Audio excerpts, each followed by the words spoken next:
बिस्मिल्लाहिर्रहमानिर्रहीम। जी तव्हां ॾिसी रहिया आहियो इख़लाक़ वॉइस टीवी चैनल।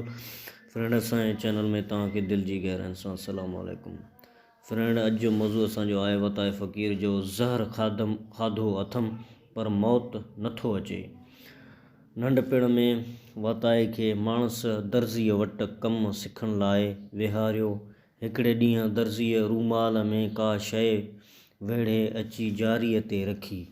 वताए खे चयाईं त मूंखे को कमु कार आहे, देर सां ईंदुसि। हिन जारीअ ते हिन रूमाल में वेढ़ियल ज़हर रखियल आहे, न तूं खाइजां न ॿिए कंहिंखे हथु लाइण ॾिजां। दर्ज़ी वियो हलियो।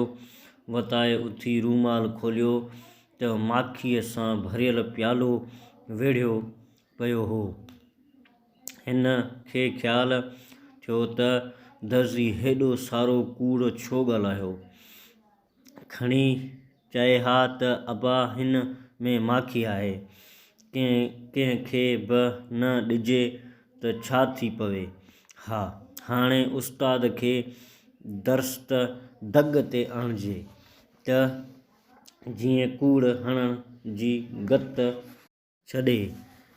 सो उतां उथियो, रूमाल खणी अची बाज़ार में विकाईं। जेके ॾोकड़ मिलियसि उन्हीअ जी नानवाईअ खां मानी वठी अची प्याले खे ॿरो ॾिनाई। पोइ साद पाक बणिजी वेही रहियो। जॾहिं दर्ज़ी आयो त अचण सां जारीअ ते निगाह कयाईं। वधी अची ॾिसे त ख़ाली प्यालो रखियो आहे। वताए खां पुछियाईं त रूमाल केॾांहुं वियो। वताए वराणियो, आउं कम में हुयसि त को चोर लाहे खणी वियो, पोइ त खेसि छो न झलियो। उस्ताद खे चयाईं घणो ई पुठियां पियो सांस, पर झल न ॾिनाई। मालिक भॼी वियो। पोइ तव्हांजी डप खां अची प्याले वारो ज़हर पी छॾियमि त उस्ताद जे मोचण खां अॻु मौत अचमि त चङो। ॾाढो ॾुख अथमि। तव्हीं अची विया आहियो पर अञा मौत कोन आयो आहे।